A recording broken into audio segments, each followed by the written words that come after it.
Okay, starting recording. Okay. Hi, Carrie. Hi, Amanda. Hi, Abe. Hi, Alando. Hi, Eduardo. Hi.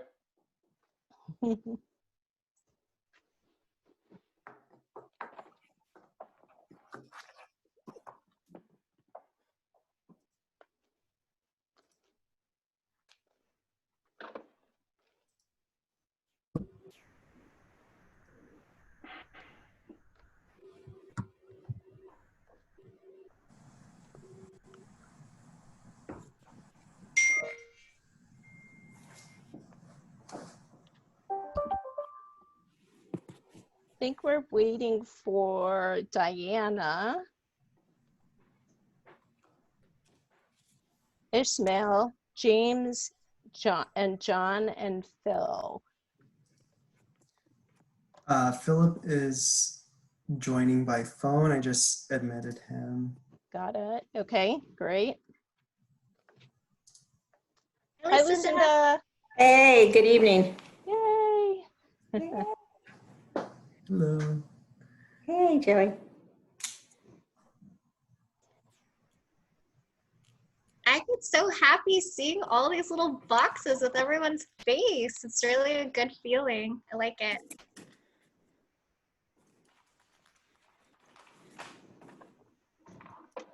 Hi, Jermaine.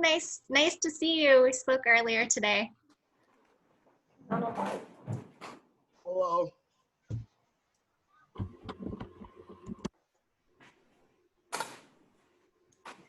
Okay, we'll give it a couple more minutes. Mm-hmm. Hopefully, Diana, Ishmael, James, and John will join.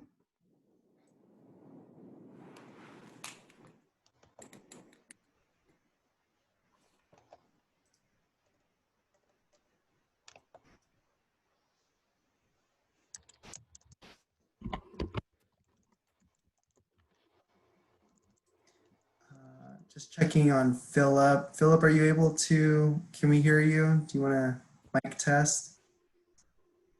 Oh, hello, I can hear you. Okay, great. Thank you. So Ray Atkinson says, I don't see my video. Am I supposed to be hidden? He's in the chat.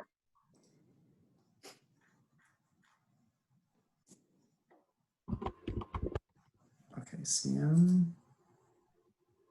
Okay, promoting to panelist.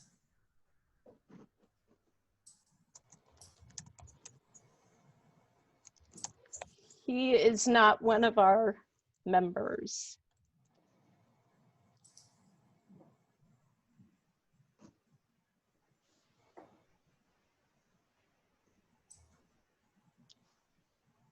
We'll go for another minute and then we'll go ahead and get started.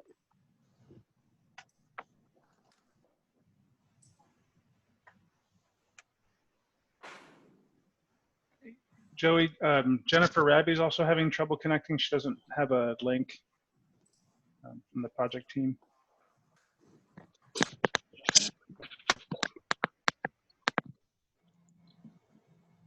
I will contact her.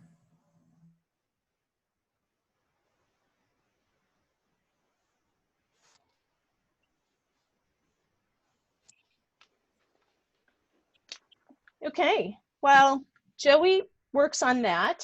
And Penny, I want you to please do a big wave. Yay! Penny is my co-host. Yes. Hello, everyone. Yes. Joey is our technology rock star. Woohoo! This is such a team effort, and I so appreciate everyone who is here this evening. So I am going to go ahead and share my screen, and we will be off and running.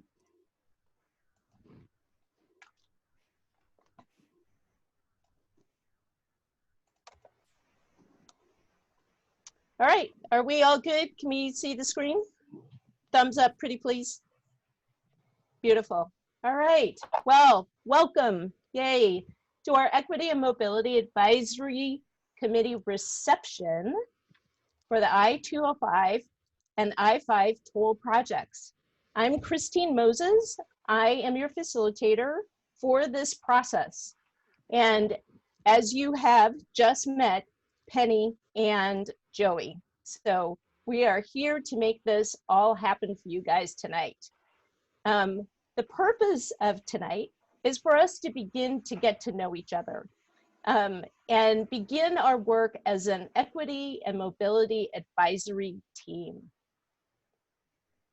So, Zoom basics. Headphones are great because they cancel out a lot of the background noise. We're pretty much going to have you on mute, and we're going to ask you to raise your hand. So this slide is asking you to make sure that your name is spelled correctly, and if you need to do that, you can go down and click on participant right down here, and then this panel comes up, and then you can click over here onto your name, and then you can rename yourself. You can see down here that you can raise your hand from this icon also. I am going to be calling on people, especially during the introduction, but if you raise your hand, then Penny will be able to let me know who's next and who wants to talk next. So she's going to be keeping track, and we're just going to try and not talk over each other that way. Also, please keep yourself on mute until your hand is raised and you're called on. And then if you, for some reason, drop off your video, just come back on. And wanting to remind everyone that this session, as well as all sessions, are recorded. Generally, we do not have the chat on, and because that is also public record. So just making sure everybody knows all of those wonderful ground rules. Again, here's Joey's email address and his phone number. I suggest keeping this handy as we go through the process. So I think I sent out in my email last week, I suggest that you guys have a notebook or a journal, because as questions come up, as we move through lots of information, I think it's really good to take time to write things down, to keep a record of where we've been and where we're going, but also to know Joey's number and email address. So very important. You'll also be able to find information at OregonTolling.org. And if you, or friends or coworkers or people that you're reporting back to want to make public comment, then Oregon Tolling at odot.state.or.us is the email address to use. We highly encourage community members providing public comment, and so we will be reminding people throughout the process that we will be asking for public comment, and that we will be sending it to you also ahead of time. So that is really important. So this evening, here's our agenda. I'm going to do a brief land acknowledgement. Then we're going to do introductions. I'll stop sharing my screen, and we'll go back into gallery view and be able to talk a little bit about our reasons for being here. Then we'll look at our meeting agreements. I want to do some questions and reflection for about a half an hour. Then we'll wrap up, and then we'll have our next steps. So that's our agenda for this evening. Any questions? All right, very good. The purpose of my land acknowledgement is to center the traditional native inhabitants of the land upon which we live.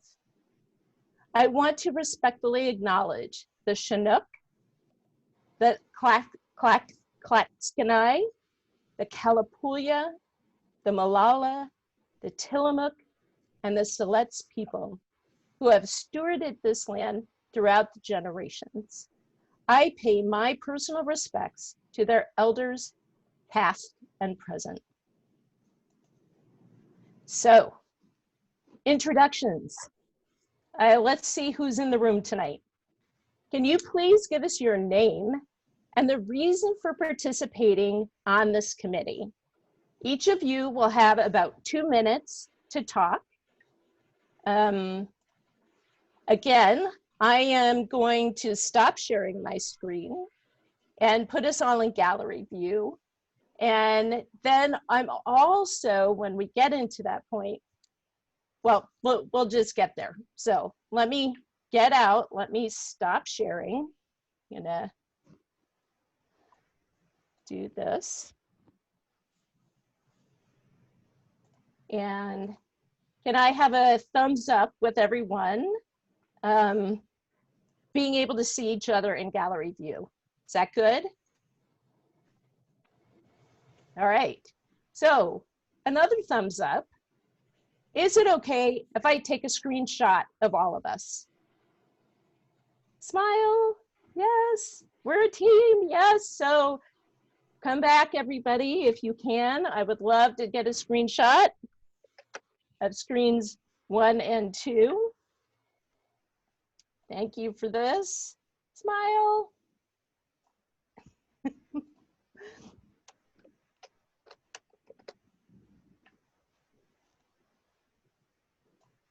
Thank you. All right, Abe, would you start us off pretty please with an introduction? Can you unmute yourself and introduce yourself pretty please? Sure.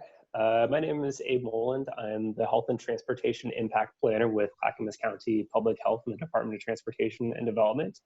I'm finding that I'm not sure if I'm a fan of having an A name in all these Zoom meetings, as I find I'm often going first for introductions. So that's fun times in this time of isolation. I'm here to, I think I'm on the list as a local agency equity representative for Clackamas County. My scope of work is to help incorporate health and equity lenses into the transportation and development work that happens in the county. Wonderful. That sounds so interesting. Thank you so much. Alando.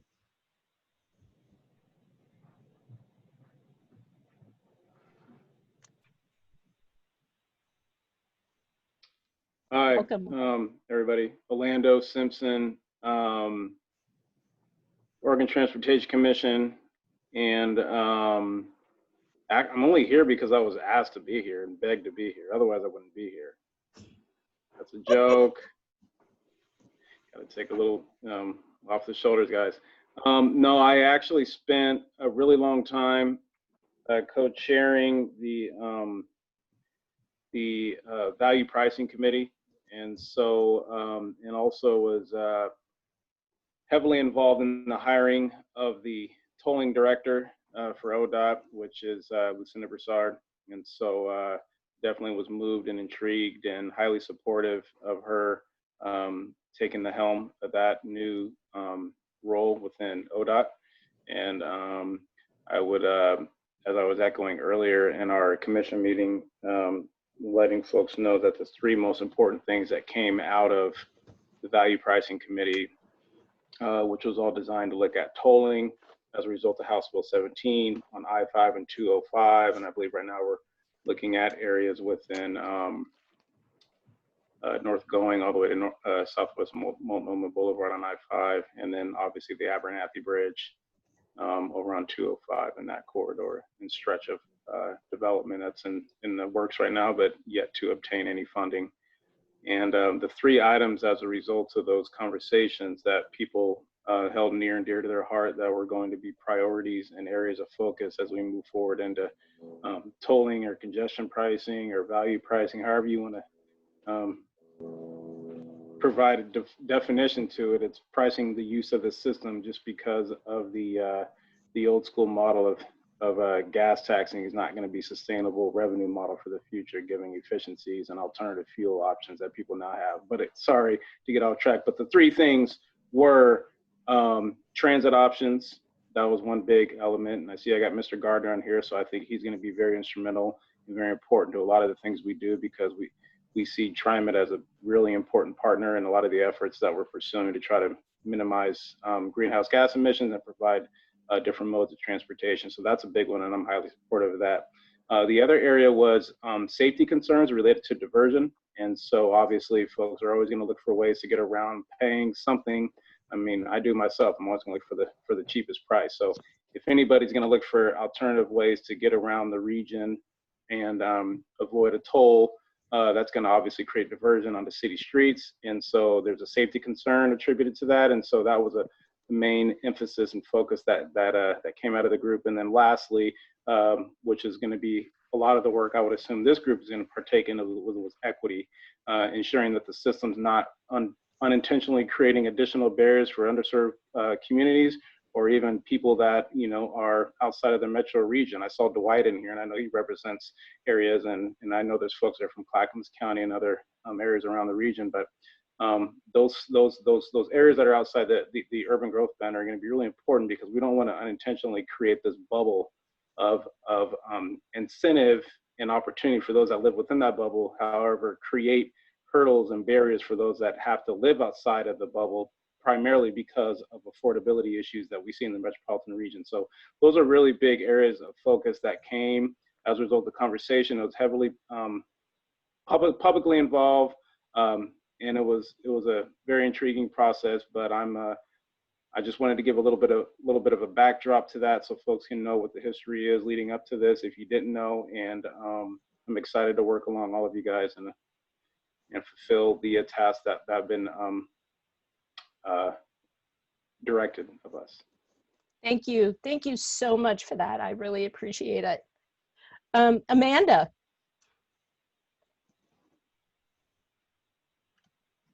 Hi, everyone. I'm Amanda Garcia Snell. I'm the Community Engagement Manager with Washington County in County Administration. And we're currently, my program is our interim diversity, equity, and inclusion. We're conducting that work across the county while we're in the process of standing up a new Office of Equity, Inclusion, and Community Engagement program. I've been in this role for nearly 2 years, but my first 10 years with Washington County was working on health equity policy. And so equity and transportation and all of the things that go with that are important to me. And I think I'm also a local agency equity representative. Thank you, Amanda. Thank you for being here. Bill? Hi, good evening. I'm Bill Bauman. I'm the Mobility Coordinator with the Human Services Council in Vancouver, Washington. And so I'm here, well, as a Mobility Coordinator, I work to increase transportation and access to services for seniors and people with disabilities. And I've been doing that for about 5 years now. And so I'm here to represent Southwest Washington and the city of Vancouver in regards to tolling and equity issues for our vulnerable populations and our low-income populations. Thank you. Thank you so much. Diana.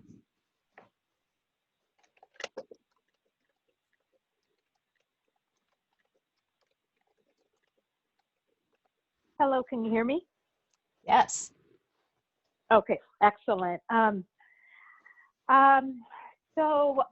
my name is Diana Avalos-Leos. I represent the Southwest Washington region and work and partnered at some time with Bill, who just previously introduced himself. And I work for the Southwest Washington Accountable Community for Health, which is one of 9 ACHs in the state of Washington working on Medicaid transformation work.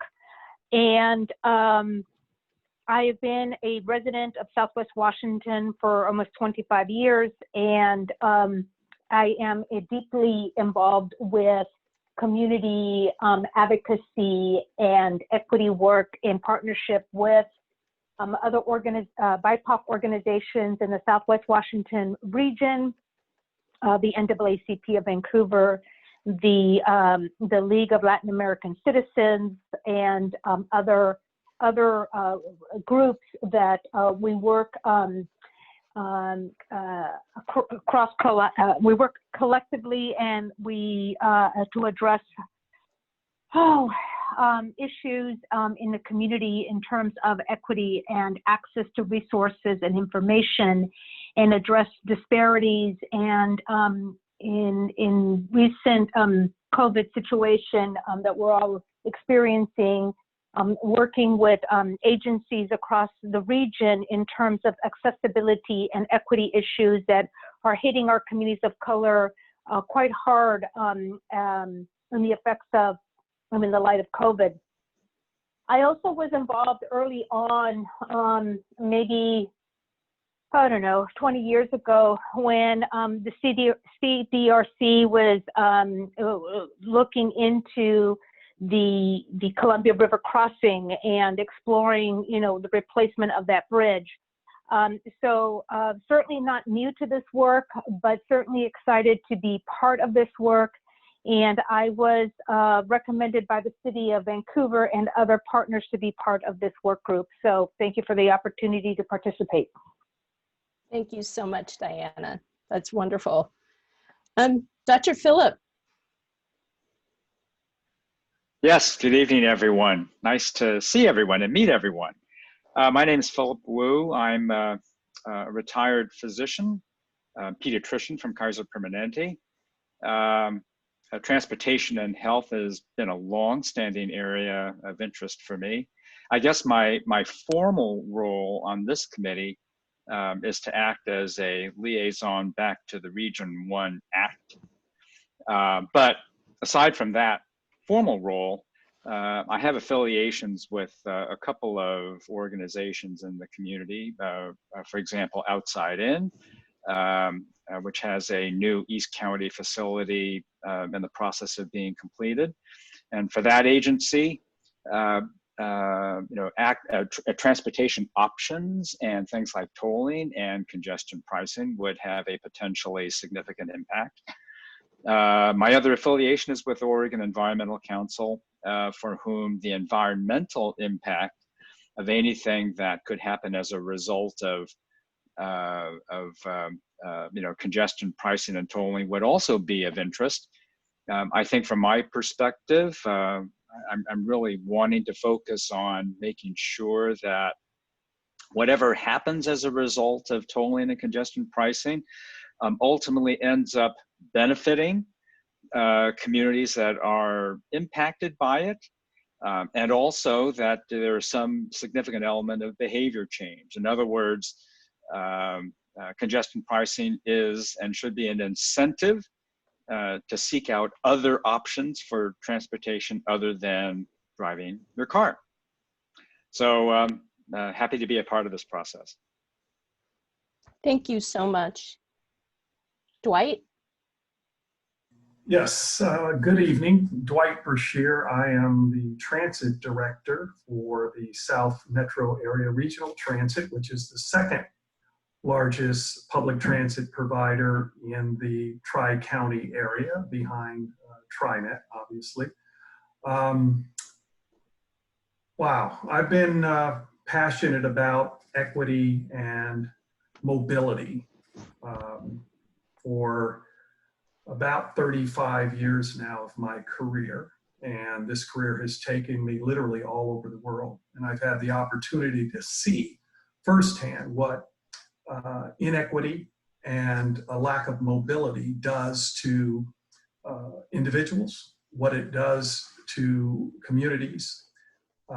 Having worked and lived in the New Orleans area during Hurricane Katrina and having that experience, having worked on the south side of Chicago and worked in Washington, D.C. During some very difficult times.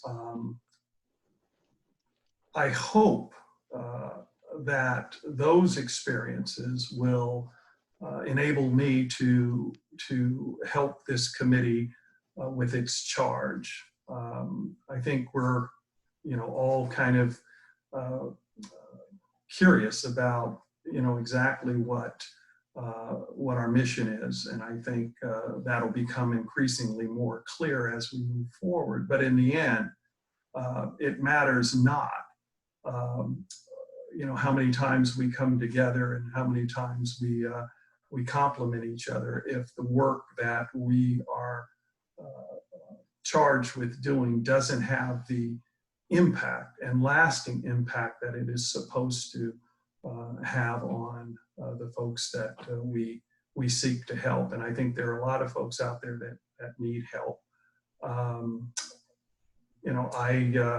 I spend my time when I'm not doing transit, which I'm passionate about. I do motivational speaking, and I do TED Talks and things like that. So whatever experience I have in life, I will bring to this committee with the hopes that we can do something that is meaningful and that will stand the test of time.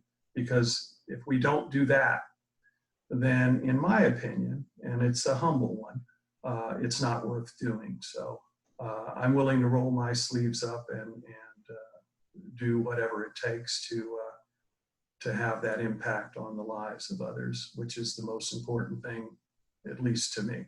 So, and I appreciate Commissioner Simpson acknowledging that there is land outside of Multnomah County, and I serve a lot of those folks, so I know they're out there. Thank you so much. You're welcome. Glad you're here. Eduardo. Hello, everyone. My name is Eduardo Ramos. My pronouns are he, him. And professionally, I work for the City of Tigard. I am the Digital Communications Coordinator. My career has been in providing stronger access to local government, focused also in community engagement, developing new ways to reach audiences, both digitally and in person. I am a resident of Southwest Washington. I live in Vancouver. I'm involved in different transportation groups here, including the CTRAN Citizens Advisory Committee, and then also recently appointed to the City of Vancouver's Transportation and Mobility Commission. So I'm very excited to serve in those capacities as well. And I was interested in this committee also on a personal level because I am a bi-state commuter, and I take public transit from the Hazeldale Transit Center all the way down to the City of Tigard. So it's a large commitment that it's really a privilege that I'm able to do that because of the type of job that I have.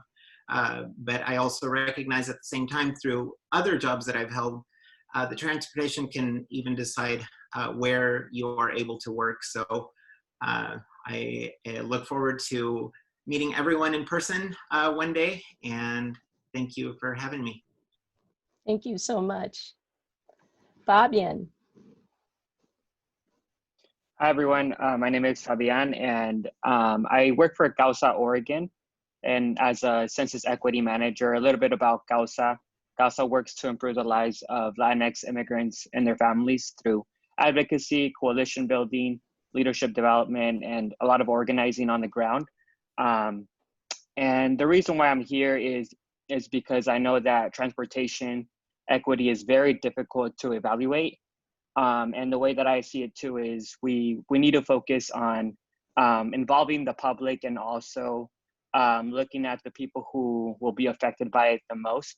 So I'm here to see how I can involve the immigrant community, especially since we just passed House Bill 2015 on the driver license for all. And I want to make sure that those folks who also have a different immigration status aren't affected by this as well.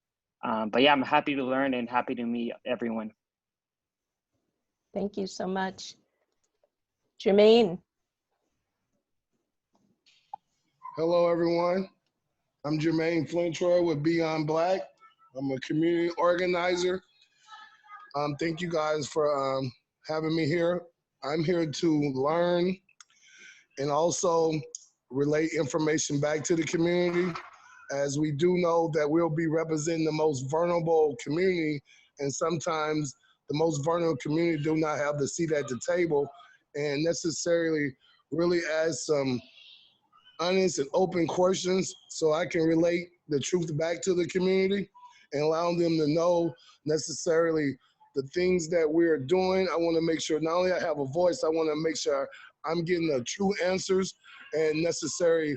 Hopefully we can ask some open, honest questions and answers to so the community can stay involved and necessarily use me as a tool so we can address equity as a whole. Thank you, guys. Thank you so much. And I'm glad to put a name with faces. Sorry about that, because it's kind of cool to always see names with faces. Yes, this feels really good. I really want to shake people's hands, but one day that'll happen. Ismail. All right. Hey everyone, Ismail Armenta with Oregon Walks. I'm the Transportation Justice and Communications Manager there. A lot of my daytime job is working with communities and individuals who are transit dependent or rely on transportation systems and elevating those voices and addressing the previous inequalities that have occurred in developing those systems and making sure folks can walk, take transit and bike wherever they need to safely and easily, and looking forward to continue that work in this space and elevating those voices, making sure the system and processes we create are benefiting folks and not negatively impacting that and not just adding more of the issues we've had in the past. So looking forward to working with you all and being in this process. My camera's off. I have back issues, so I'm just laying in bed. So I'll save you the weird camera angle of like looking at my nose for the next hour and a half. So I'm looking forward to working with you all. Feel better. Thanks, appreciate it. Thank you. James? Hi, everyone. Just so you know, I look to the side because that's where my big screen is, and that's where my computer is. Anyways, a little bit about me. I'm a Portland native. I'm a cyclist. You can't be any more Portland than me. You know, I went to Grant High School, Portland State, so all Portland through and through.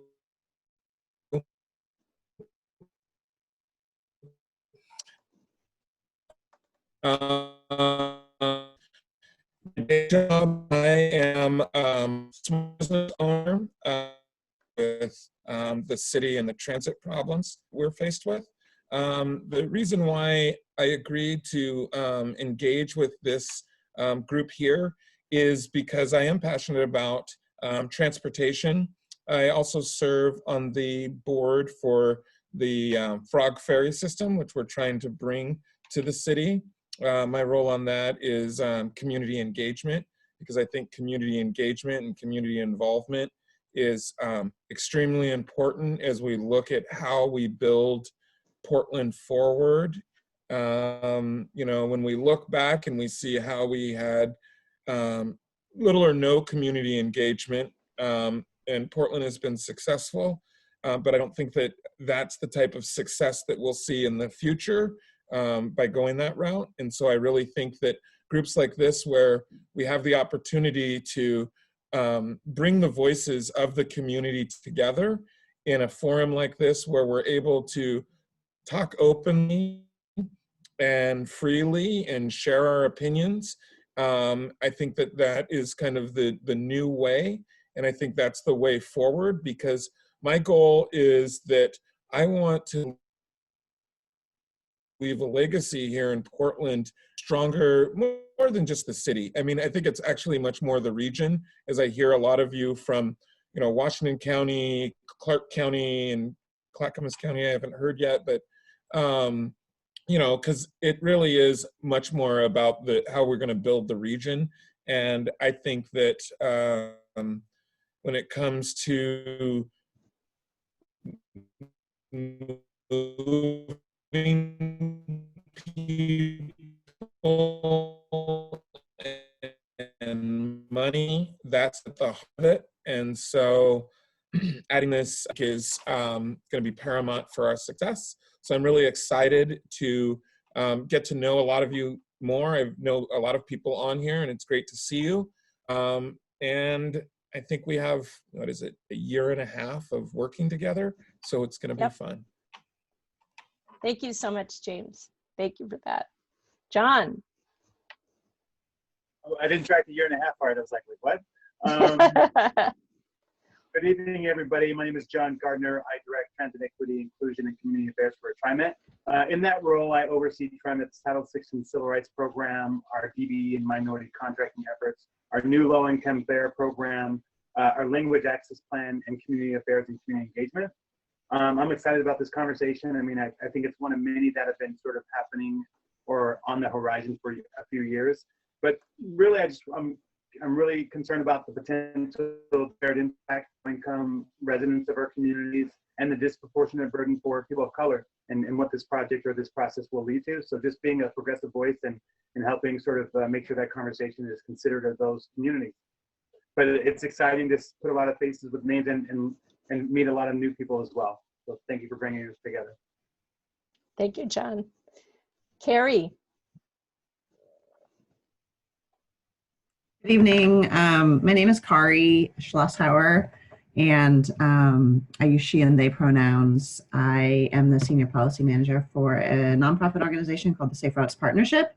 And in that role, I do work in the Portland Metro region and a bit in Southwest Washington as well, across the river, around safety and equity and access issues for mostly youth and families. So we're mostly focused on safe routes to school, access to schools, but we also look at access to parks and grocery stores and transit stops, and really sort of from the lens of the group of the population that doesn't have the ability to drive. And so I'm really interested in the aspect of this committee that looks at the mobility options that are being provided out of this and what exists in the communities around these projects now and what can be recommended to move forward in the future to provide more options to folks, especially through some of the issues that others have brought up around folks who maybe get priced out or are already priced out of the system to be able to drive,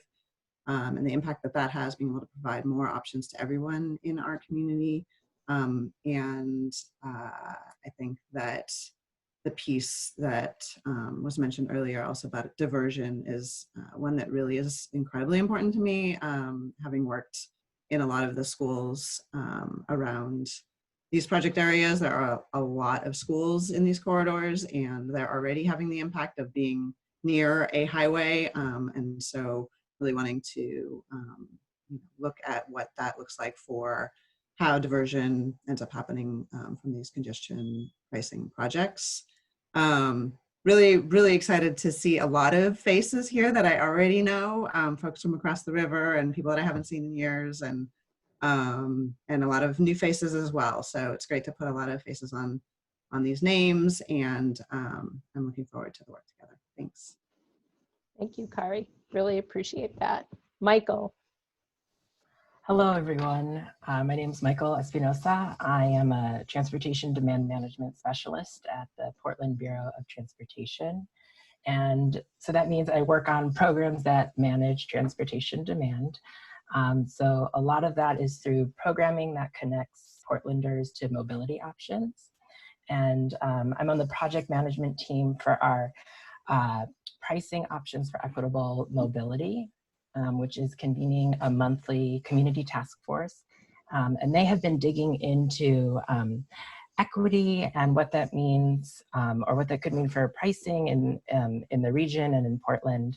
And they have been working to build an equitable mobility framework to help guide some of that decision making as they look at different strategies. And so I'm anticipating a lot of overlap with that. So I'm excited to be here, and I'm looking forward to bringing that voice from the community task force, as well as the PBOT voice and its priorities, which include advancing equity, addressing structural racism, and reducing carbon emissions. So I'm excited to dive in and meet so many new people. Thank you, Michael. Thank you for that. Park? Can you unmute? There we go. I'm Park Woodworth, and I'm here representing Ride Connection, and I'm presently the chair of the board of Ride Connection. Ride Connection is a private nonprofit in the Tri-County area that provides about over 500,000 rides to seniors and disabled people.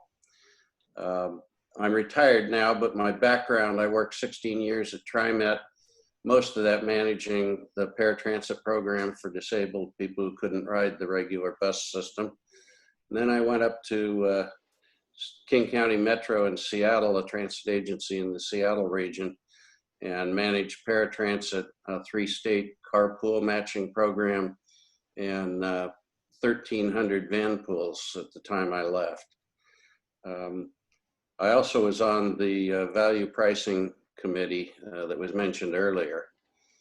My hope is that we end up with a tolling system that encourages and supports volunteer drivers, social service vans, carpools for work and other activities, and van pools, and anything else that supports people who can't use the regular TriMet system.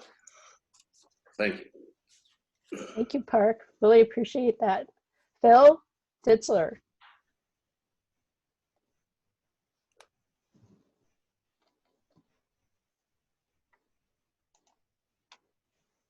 Phil, are you on? I saw him. He is our ex officio representative from the Federal Highway Administration. So he will be joining us in this process. But I don't see him on at the moment. So we will go back. So thank you so much for bringing all of you into the room. This is going to be a really rich experience, and I am so excited to get us going in that direction. So I'm going to go ahead and share my screen again, and we're going to jump into the agreements.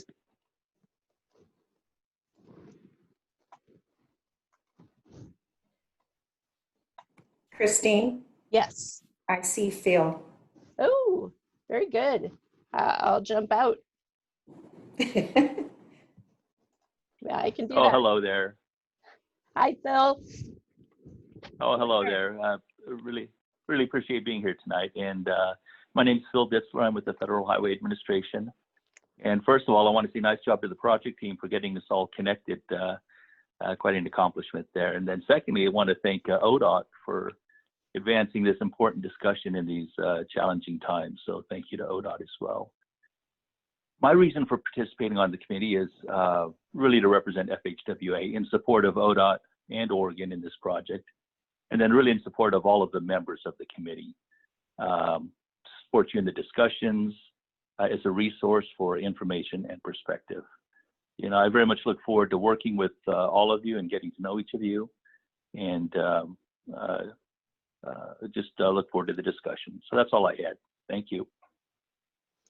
Thank you so much, Phil. I didn't mean to pass over you. My apologies. I just couldn't find you in the group. Oh, no, thank you. Thank you for that. All right, I'll go back to sharing my screen, maybe.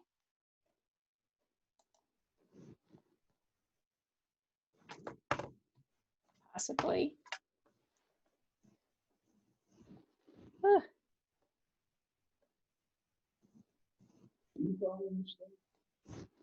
Very good. All right, agreements. So as someone said earlier, this will be about a 1.5 year process. And we are going to have some wonderfully animated conversations. And I, as a facilitator, have found that agreements really help to give us bumpers when we're in those really animated spaces. So I am going to give you this list, and would love to talk about it, and would like us to agree to this, if that works. And we can also add and subtract. But to start with, listening, believing, and reflecting are really critical skills that everybody needs to bring to this process. Also accepting non-closure for the moment. We're not going to get to the end, and we're not going to solve everything. But it is in the process of doing this work that we get better and that we bring our best thinking forward. I'm going to invite you to speak your truth with compassion, compassion for others and compassion for yourself. And really, the most important thing is to listen to understand, don't listen to respond. So I am a person who loves to make sure that the air is filled. I don't do well with silence. So for me, this is an incredible growth opportunity to make sure that I give people space to think. And that space is a good thing. And so I invite you to think deeply and listen actively, and then respond as we move forward. And that will be one of my growth objectives. Value and celebrate each other's experiences. That's really important.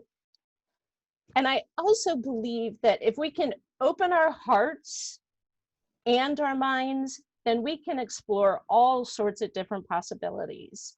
And that is really where our best creative thinking can come from.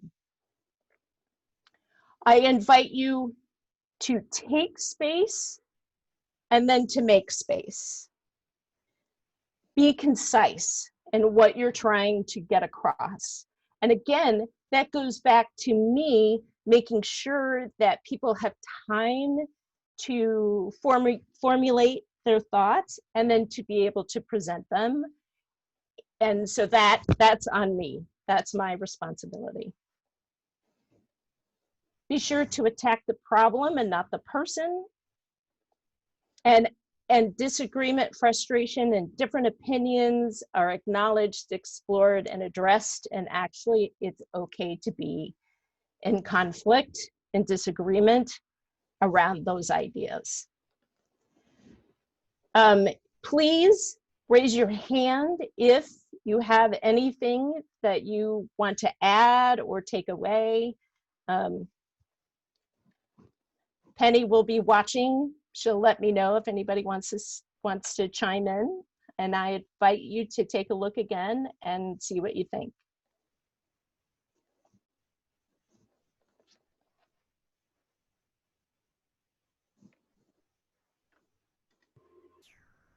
Anybody? Not so far. All right. All right, then I invite us to use these and to, we'll come back to them at every meeting that we have. And so we'll keep going. So for me, I was starting to do, when I came on board about a month ago, I started doing this incredible research around the highway system.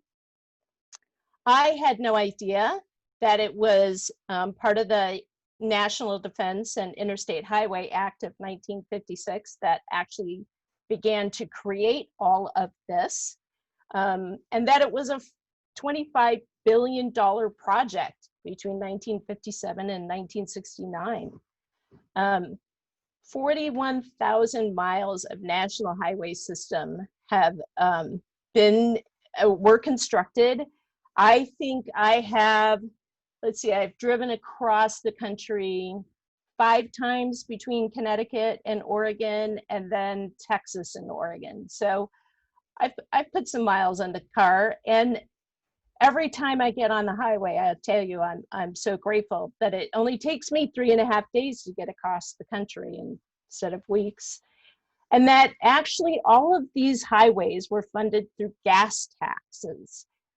And that, it was really planned in waves. by the Bureau of Public Roads. And so I just wanted us to know the history a little bit. I mean, there's many things we can talk about in terms of highways, but I found this to be really fascinating and a really good place to start for our work. So I invite everyone to take 30 seconds and write down your answer in your journal or your notebook. What do highways provide? And I really am going to just give us a little bit of time here, 30 seconds or so, to be able to have you reflect, and then I'll bring us back.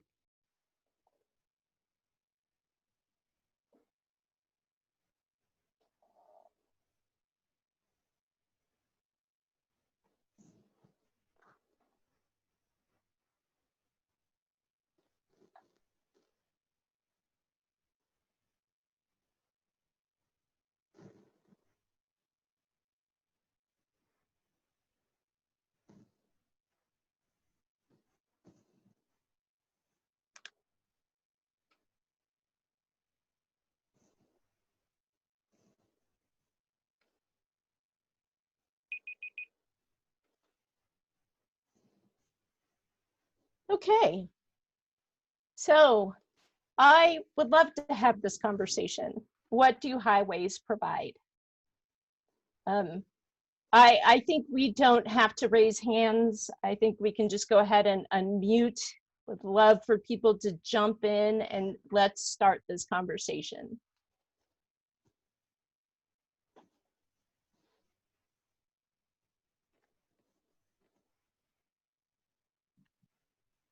Oh, come on, you guys. This is Hi, this Amanda. is James. Oh, sorry, go ahead, Amanda. Good. Go ahead. I was going to say connection and opportunity and risk. Risk in what sense? Well, when I think about safety is a big one, and I think because I am currently working in our emergency operations center and have been there for 2 months on COVID, I think about disease and its transmission. I mean, when you think about moving people, there's all kinds of opportunity there, but there's risk as well. Thank you. I was going to say the highway system is really about moving people and commerce. Say more about that. Well, I mean, it's, you know, like one of the things that we really notice here in Portland is with losing the port and the amount of product that was moved with the port, we're seeing the increased use of the highway system, especially I-5, with, you know, trucks.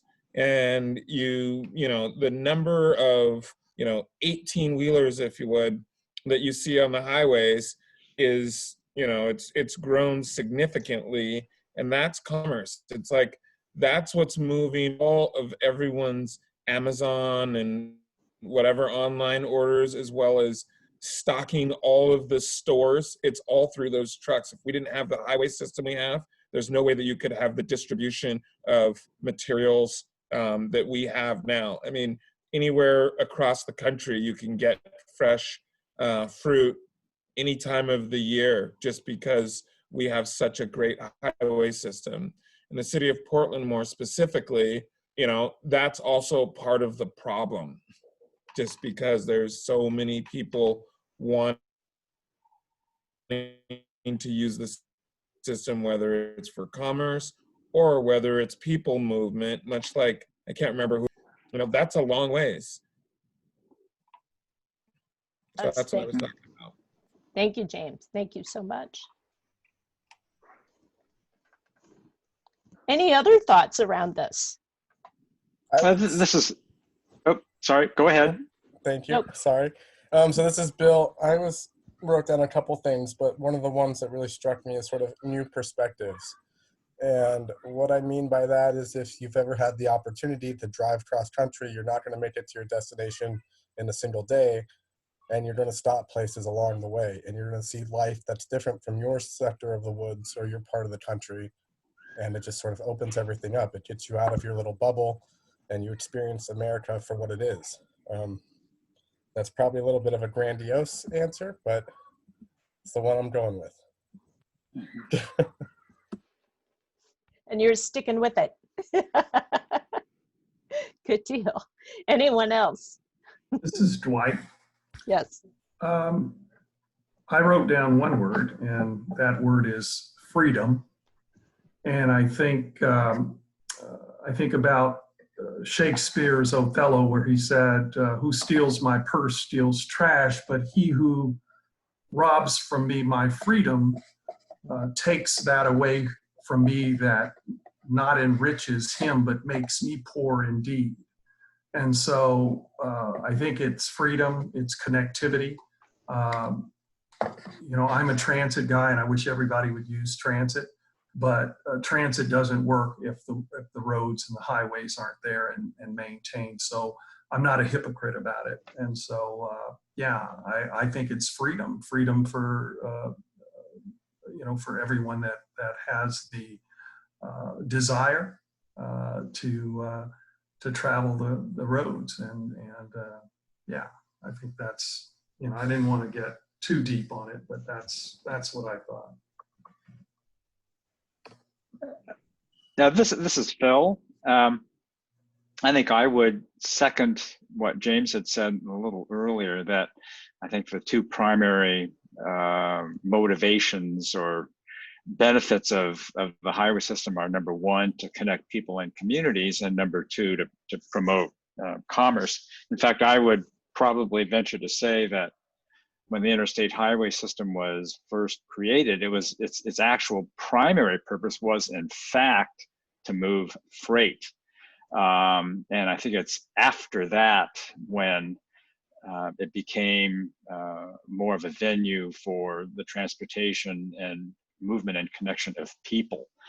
And I think what's happening now is that as the need to move people has obviously increased along with the necessity to promote commerce, that those two goals aren't being well served by the single system of highways that was originally created. Christine, Fabian had his hand up, although I see it's gone down now. Fabian? Yeah, I just wanted to share that when I thought of like what highways provide, I thought of the farm workers. A lot of them end up being migrant workers, and sometimes they come from California and they follow the harvest, like strawberries, different fruits and vegetables. And I thought of sometimes they even move to Washington, where they have to use the highways provide the safe, efficient transportation. So yeah, that came to mind. Thank you. Anyone else? I think a lot about the time aspect and what highways provide, and that if you were traveling from a rural community before the highway system, it would take X amount of time longer. And so I think it has changed that equation. If you have access to a car, for you to have on-demand travel that is efficient and sort of at your convenience. So I think that has really is one of the things that highways provide, is time savings for some. And John Gardner has his hand up also. Great, John. Thank you. I agree with a lot of what I've heard. I mean, access, escape, connection, commerce, opportunity, separation. The one thing that I'm thinking though is I used to live in North Portland, and my goodness, that commute on I-5. I would say pollution. I would say, you know, that gridlock and that pollution. Christine Kari has her hand up. Great. Thanks. I was thinking about this question more from sort of a more local perspective, and actually similar to what John just said. The things that came to mind for me were really kind of not as positive as some of others, but not that I disagree with those, but I think, you know, what I was really thinking about was sort of the noise, the concentrated pollution that folks who live near the freeway experience. And I think historically, because you really, this is really where I started from, you talked about the history of how the systems were built, and it really made me think about you know, some of the gaps that exist in previously, you know, knit together neighborhoods. So just sort of, I was imagining actually kind of standing on the edge of a highway and what that would make me feel, and that's what I came up with. Thank you for that observation. Thank you. Wonderful, deep, reflective observations. So now I'm going to ask you, what do highways provide to you personally, from a personal perspective?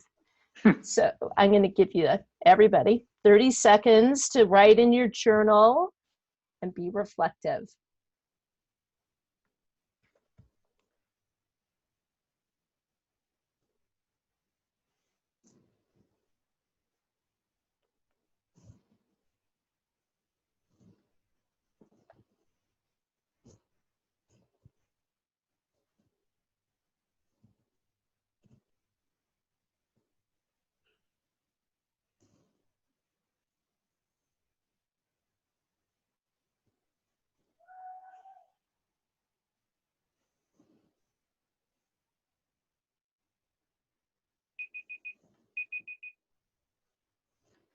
Okay. What do highways provide to you? Let's go ahead and have that conversation. Think Jermaine. I think well, it's kind of interesting. Both ways the highway provided family, love, and opportunity.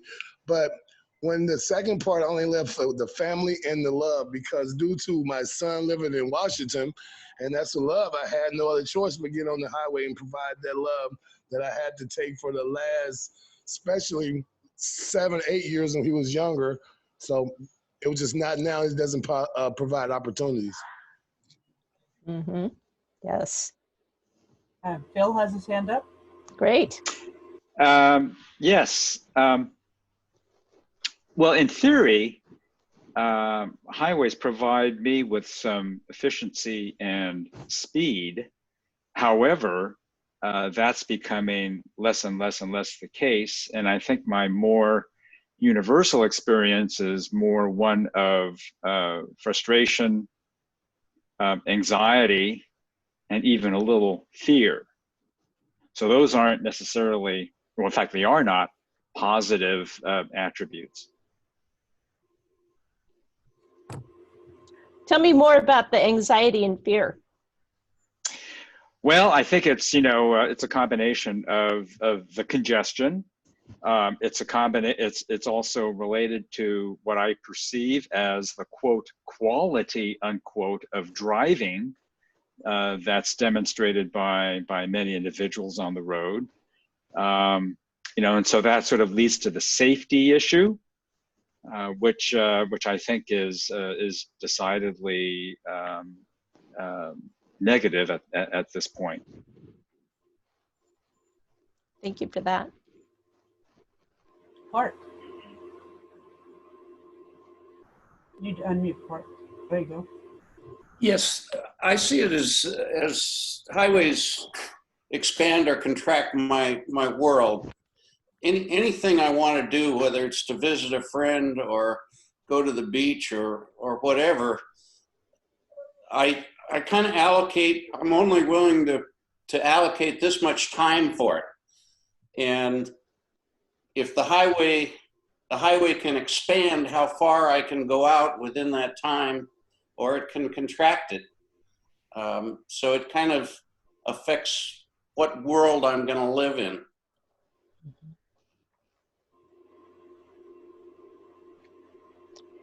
What do you mean by what world you're going to live in? I mean, I make a decision of how much time I'm willing to allocate to do entertainment or work, visit friends, what doctor I choose, and if the highway can constrict me, and I'm saying I'm not going to drive that far, or it can open up and say, well, you know, it's easy for me to get there. I'm willing. It only takes that much time, so I'm willing to do that. You bring up a really good point, because that the time is part of that triangle, right?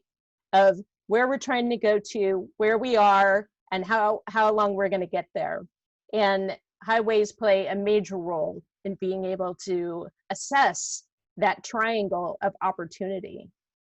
So I'm going to ask us to contemplate, what does equity in transportation mean to you?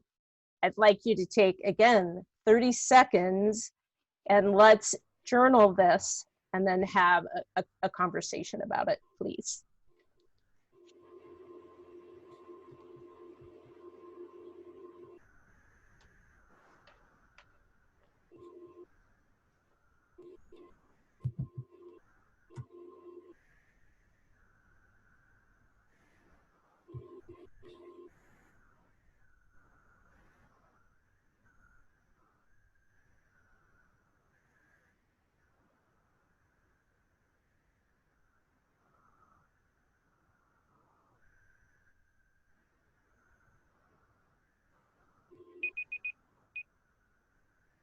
Okay, 30 seconds is up. Anybody want to jump in first? James. I mean, going back to what Dwight said, I kind of thought about one word, and I think it's access. Because I think access, you know, equates to opportunity. And when I think about the equity lens in transportation, it's kind of one of which you need to look at as we move, you know, this type of work forward, making sure that everyone is able to access the system, because this is a public, the highway system is a public system. It's there for everyone. And if there isn't equal access, then that system, I don't think, is providing for everyone. And, you know, there's a lot of other issues in, you know, access doesn't necessarily mean that I'm using the highway, but access also means that the use of the highway isn't impacting me more than others because of my geographic location or my socioeconomic condition. Very good, thank you. Ismail is up. Yeah, you kind of want to echo what James was saying, is that access and the accessibility to the thing. So whether you, the necessity or choice of getting around by car, transit, or bike, just being able to do it easily, safely, and conveniently, just able to walk to school and do that safely and easily, and not have to worry about, you know, crossing streets and getting hit by a car, or just accessing jobs that pay well for your family. No matter how you get there, just being able to get to those things that you need to do in your day-to-day lives easily and conveniently, and having those options, and not having those options is not equitable. You know, again, the only way to get to a job is by driving, but you can't afford a car because the cost is so high and you live so far. It's not really equitable. So just having that access and that ability to access the things you need to in your day-to-day lives. So that's what it means to me. Thank you. Bill? I would echo access as well, but more in the sense for the, or just one that hasn't been touched on yet, is people who can't provide transportation for themselves. So what is out there to help them get to places to meet their needs? And I think that one's awfully overlooked until you lose transportation, and then you're trying to figure out how do you provide it when you can no longer get in a car and drive on your own. So that's sort of a big issue as well.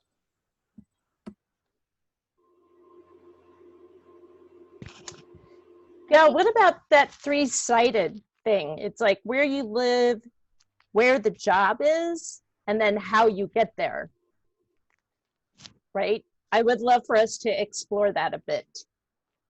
Fabian has his hand up. Great. Yeah, I was gonna add something about different to what you just asked, so I can put it on hold. No, if go you're- right ahead. Go right ahead. Yep.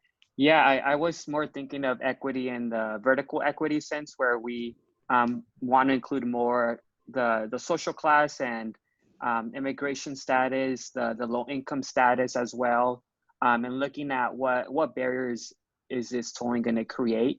And I know that it's very difficult to evaluate, and that's why you need like a lot of different data analysis of like how it's going to impact people. But yeah, that's what came to mind here. Thank you.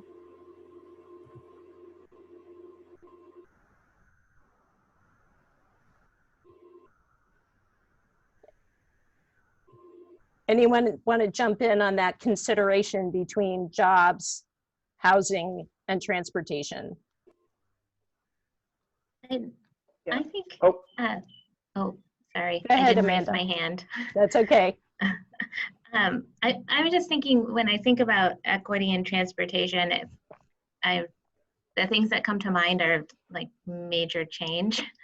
And then when I consider that in the, sort of in this triangle, this framework, it feels very overwhelming, because I think that, some of our I feel most significant environmental injustices have been around highway placement and, the negative health outcomes related to the social determinants. So the ways in which we've affected jobs and housing and with highway placement and the impetus that some of that has provided for requirements around community engagement and how that has transformed over time. And so it just feels very big when I start thinking about how to make improvements that are solely about equity, because there are so many other factors at play, including politics.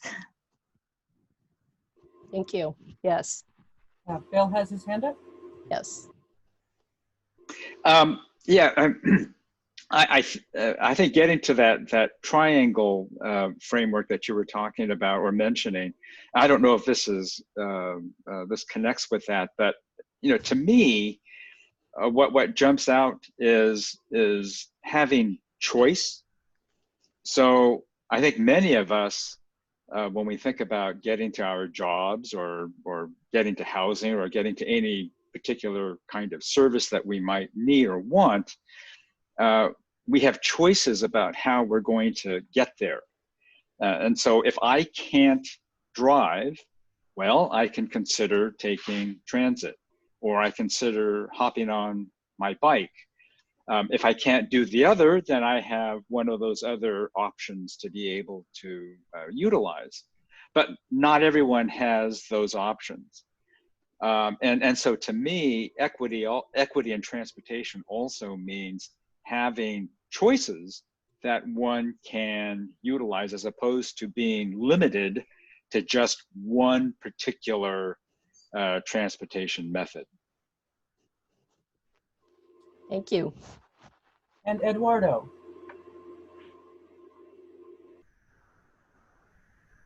Yeah, I think in considering all of this, the only thing that I really wanted to stress was looking beyond the economic opportunity of highways. So equity in transportation for me, especially working in the Southwest region and learning about how the displacement of people also affects their interactions in the community. So some people have been, forced to move out past Hillsborough to Vancouver, but they still commute all the way to Tigard to attend Mass. So understanding those social impacts as well, being aware of that, the movement of stories and knowledge. And Thank Abe? you. Yep. Kind of building off what Dr. Wu and Amanda were saying, to me, transportation equity or equity in transportation means understanding, acknowledging, and removing barriers that folks have in choice of transportation mode and taking the time to do that in processes that exist that affect the transportation system. And acknowledging that it's an ongoing process and kind of harkening back to our agreement around accepting non-closure, that we constantly have to be evaluating the process and making sure that we're applying the equity lens and it doesn't stop. Thank you. Anyone else? I'll jump in there. I just, I want to echo what Abe, Philip, and Amanda were saying in terms of having choices. And I also want to bring up the component of transportation affordability and thinking through, you know, when you think about a household expenditure, you know, what % of that goes to transportation, and like what does that mean for your choices as well. And just some other things that pop into my mind are like the reliability and availability of your transportation options are also like important components. So it's, I guess, getting at that it's really an interconnected system, and that you need a lot of these key pieces in place so that you can have good choices. Thank you. Right.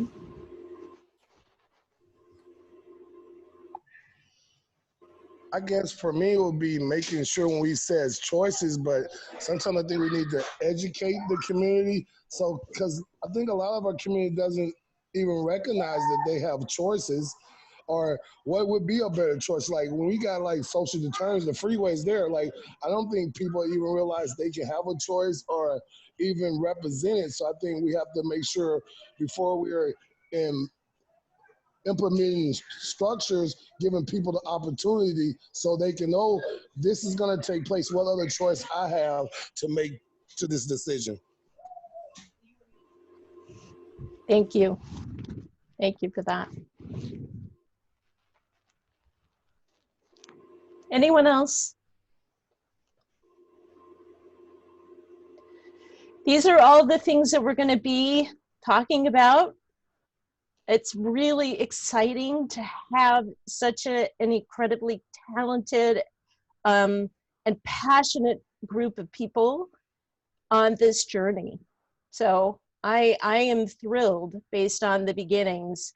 And I know this is so hard in a Zoom room to have a conversation, but I really appreciate people engaging and stepping in. So before we wrap up, I would love to introduce the project team. So I'm going to have Lucinda, Hannah, Heather, Ann, Penny, Nakatris, and Brendan all jump in. I'm going to stop sharing so we can see everybody in gallery again. Yay. So Lucinda, do you mind starting off? Oh, don't mind. Hi, Lucinda Broussard. I'm the Toll Program Director for ODOT. I'm excited to see all of you. I am excited. I am excited about the work ahead. I'm excited about what you come out with. I'm just excited. I think that equity is definitely something we need to talk about.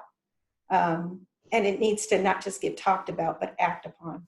So I'm interested in what, in what you come up with, because I hear a lot about equity here. Oh, I'm new here. I should have said that first. Just got here at the end of January. So been around the country doing tolling. But this is, I hear a lot about equity, but I don't see any work. So I believe that we're going to start digging into the work, and I'd love to see the results. So I'm thankful that you guys have all decided that you wanted to join our team here.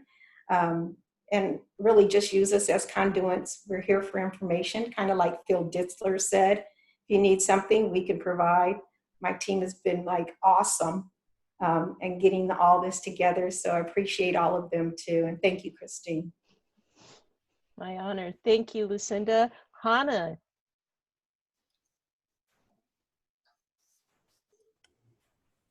Hi, everyone.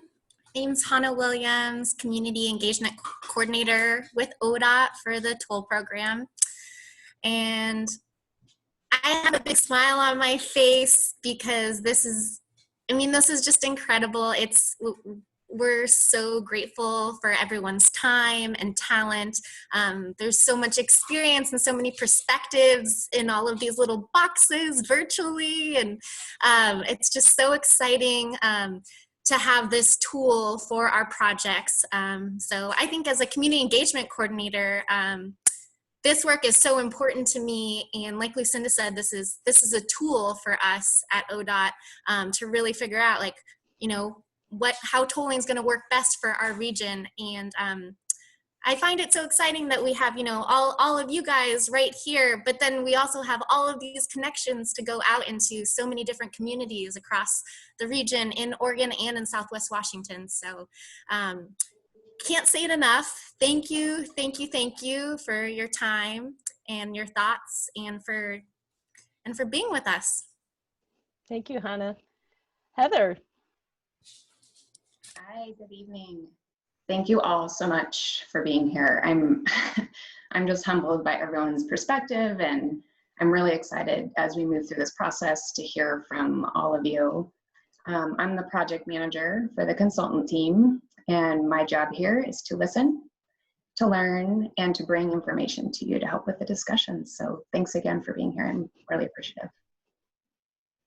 Thanks, Heather. Anne?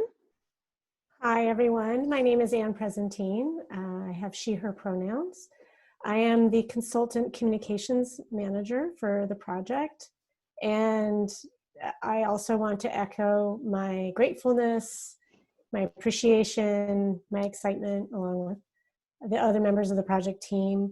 My role here is really to help support the facilitation team and to support you. I really think this effort is essential to the success of the project. Wherever the project goes, you guys will help us get there, and that will be success. So thank you all. Thanks, Anne. Penny. Hi, everybody. I'm Penny Maybe. I am with the consultant team with Enviro Issues, public engagement and facilitation. And this is a phenomenal group that we've all brought together. I can't say enough about how excited I am to learn from all of you and work with you and work with Christine on this really, really, really important effort. So thanks, and thanks for your great participation in this virtual environment. You all make it happen. Thank you, Penny. Nikatris Perkins is the Assistant Director of Social Equity. She just joined the department, so we'd like to hear from her for a little bit. Nikatris?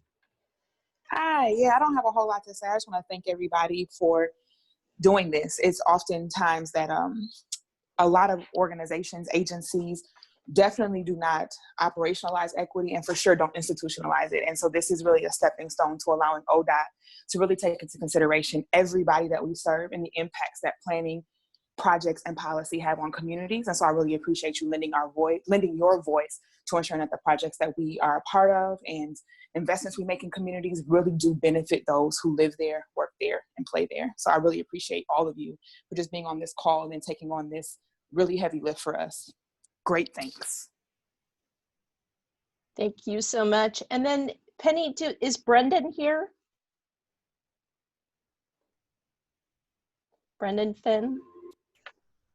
He's the director of urban mobility. He might have gotten kicked off. Oh, okay. Distinct possibility. All right, well, if he comes back, we'll bring him back. We'll bring him back. We'll bring him back. So I'm going to share my screen one more time.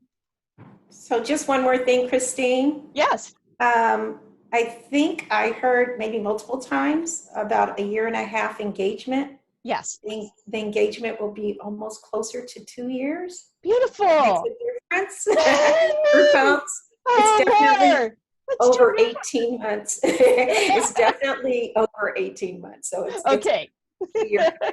I just wanted to put that out there because I keep hearing a year and a half. It's going to be a little bit longer that we're going to have time together. Thank you. Great. Thank you so much, Lucinda. I appreciate that. So next steps. I will be sending an email to everyone to schedule our one-on-one conversations. I have lots of wonderful questions.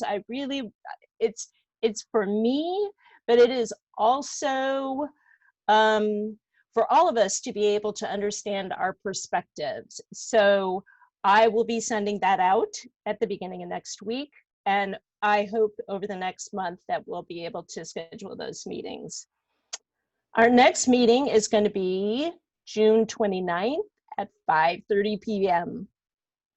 So I will also be sending out a doodle poll. So we'll be able to schedule meetings further out based on your availability and how it works in your schedules. So we're starting off kind of prescriptive, but we will become much more supportive and reactive to your schedules as we move forward.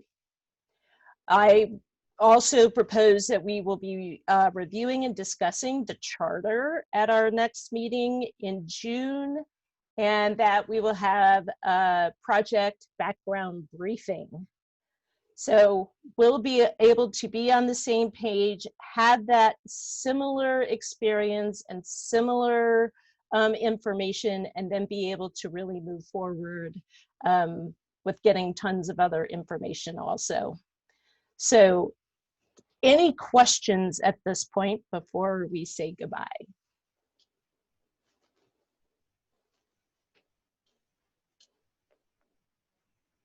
I'm not seeing any hands, are we, Penny? James would like to say something. Oh, good. Oh. James, if you wanted to say something, you're still muted.